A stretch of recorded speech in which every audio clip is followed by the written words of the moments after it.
So I was just like, I'm going to make a transforming robot. And you have it, and it's with you, and you brought it today to show us. I knew it. My favorite one was the guy that walked up to me in the store and goes, did anybody ever tell you look like Ray Billings? And I go, We tanked a big hit. It was like pretty ruined. And then it was over in a flash, and all of us were like, today we're talking with Endgame and Tombstone. On this episode Of Behind the Battle.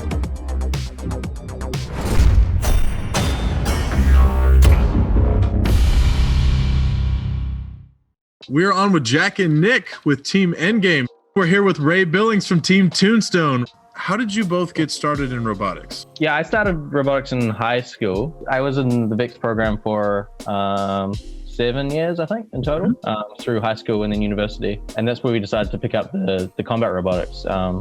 And we built a 30-pounder and we took that over to Australia. Well, actually, we took two 30-pounders across for our first tournament. And we got first and second, which was awesome. All right. From there, we ended up going and competing in China, where we won the World Cup in the heavyweight scale. And then after that, we got invited to come to BattleBots. Same question for Nick. How'd you get started? Probably unfortunately, my school didn't have like a robotics club. So I sort of, in my last year at high school, just decided that I was going to do a technology class and they wanted people to choose their own projects. So I was just like, I'm going to make a transforming robot. And my technology teacher did everything he could to like dissuade me from trying that because he thought it was going to be like stupid hard and that I would never finish. And you have it, and it's with you, and you brought it today to show us. I knew it. Yes. Oh, I'm so excited. Okay. It's not fully together. This is my first ever robot. It's missing a lot of pieces, but essentially it wouldn't really look like a car, but it would just like roll up its wheels like that and then drive around, and it could like pivot its torso to drive and turn. And that was sort of my first thing into robotics, and then went straight to uni after that and joined Aura, which is the Robotics Association at Auckland Uni. That's where our paths crossed. Yeah, that's where me and Jack. That's where me and Jack met. And then one day I got a message from Jack saying like, "Hey, we're going to BattleBots. Do you want to help? We need help."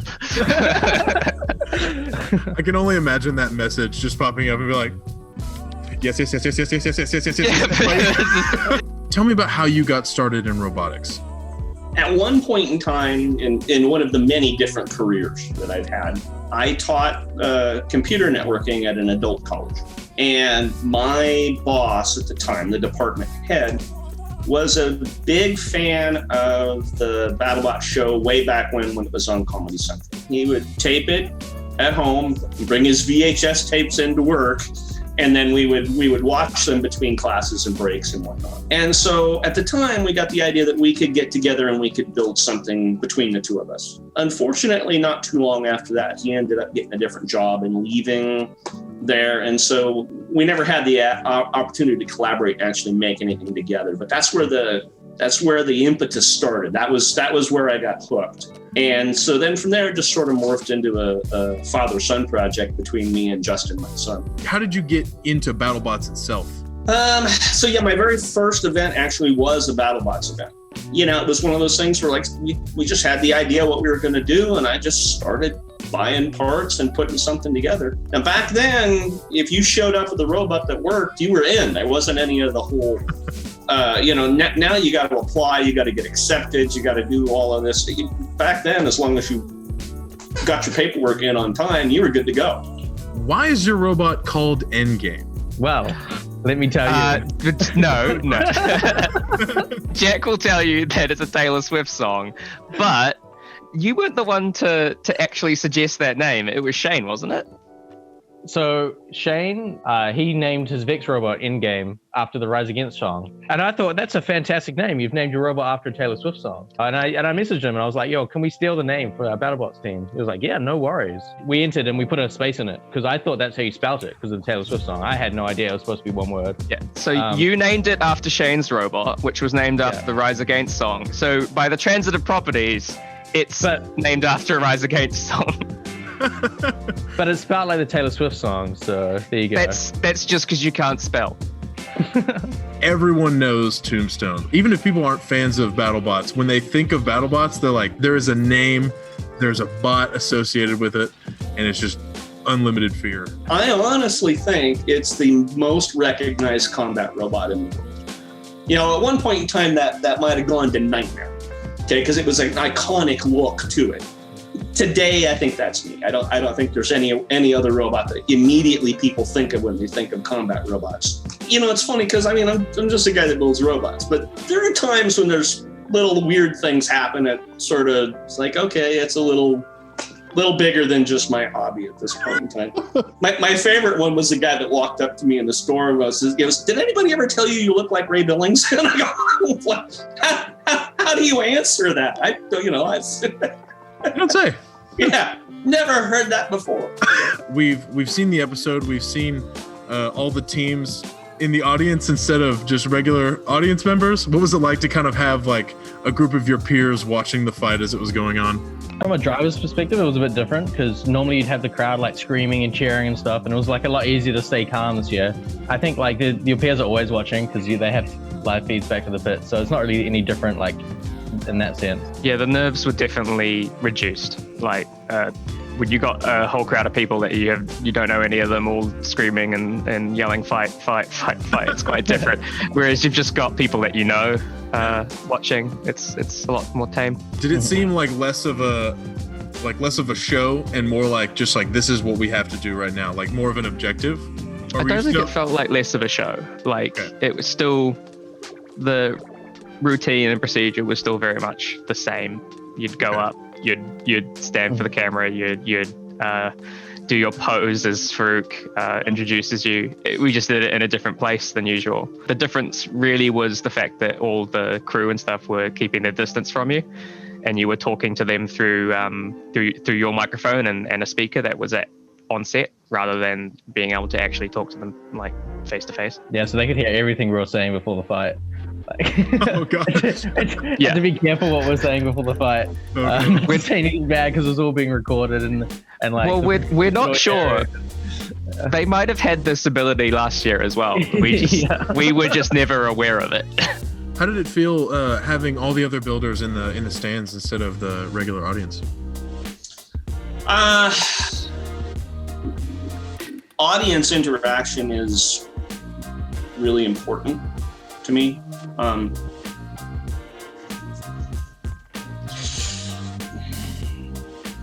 As a business, this doesn't make sense.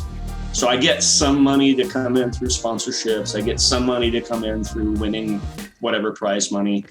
And I spend 3 times that much money going and competing. So for me, my paycheck out of all of this is my interaction with the fans of the show, because they're awesome.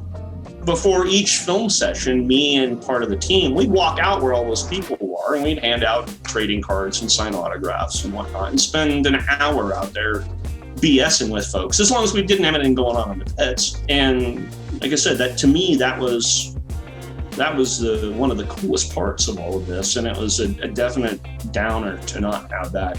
From a fanboy, like to the legend himself, we love that. Is signing autographs, like taking pictures, trading cards, like that's literally the coolest thing anyone could ever ask for. So like from all the fans, like we thank you. Like that's incredible. I know it means a lot to them, and it means a lot to me too. Greg, let's talk a little bit about the Endgame Tombstone fight. Well, I love it. So, Aaron Catling is the matchmaker. And, usually it's Trey and Pete and I critiquing them from the standpoint of, well, that robot's not going to be ready. That's a little, let's save the one for later, because those guys, they give them something else under their belt before you get to that one. But Aaron makes the matches. So Aaron said, okay, main event, episode 1, Tombstone Endgame. And Pete and I are like, yeah, that's good. Because as everyone remembers, Jack Barker from Endgame, when he was on season whatever was 3, calls out. He wins one fight. He's a newbie, and he goes, "Well, I want to take on Tombstone. He should be afraid of me, not me of him." And I love that. I thought that's great. And he never got the fight.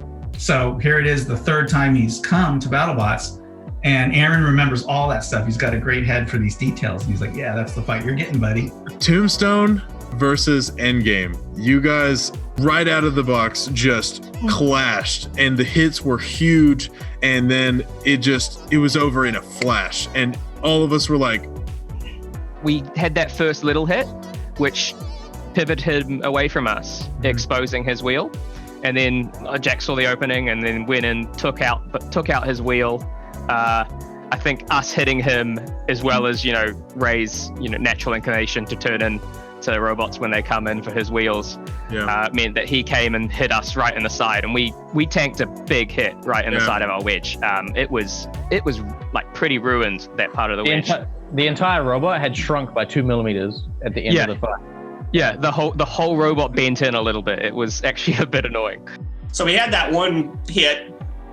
I kind of spun around, and then my one tire got wedged between the support for the screw and the edge of the screw. So I was just a sitting duck, and he took advantage of it and punted me out of the arena. So, I can't feel bad about it. I'd have done the same thing if it was him. Our internals held up perfectly. Nothing on the inside was broken. So it was straight back, turn around, and run into him while he was down. Man, and he was just wide open for just a hit right in the side, and then it was the perfect angle to when straight up. When Tombstone gets hit and it flies, it's a big deal. Like everyone sees it. Like you guys said, you tanked a hit from that weapon. That's a legendary hit, and to tank that stuff and have your the shell of Endgame shrink and all of your internals stay strong. That's something to brag about. Before that fight, we were very nervous. In the past, we'd had a lot of reliability issues with our electronics and taking hits. But even just that one hit gave us a little bit more confidence for the next fights that maybe we can take these hits, and the stuff we've been working on has been paying off. Yeah. The past year and a half of my life has literally just been me trying to make sure the internals of Endgame are all right. They really just had their act together this year.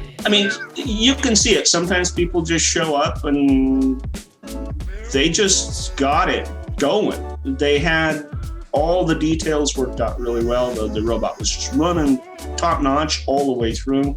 There was no fluke to any of this. Don't get me wrong. I'd love a rematch, but in this particular case, they had everything working the way they were supposed to, and they earned their victories.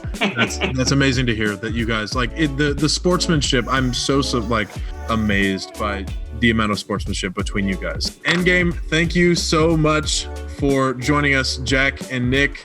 We're so excited to see what you guys do for the rest of the season, and we can't wait to talk to you again. Thanks, guys. Thank you very much. Yeah. Ray, amazing talk. Thank you so much. We'll see you soon. Sounds good. All right. We'll talk to you later. Join us next time for more exclusive interviews on the Hexbug YouTube channel, and make sure you like and subscribe so you don't miss a second of the action. Thanks for watching.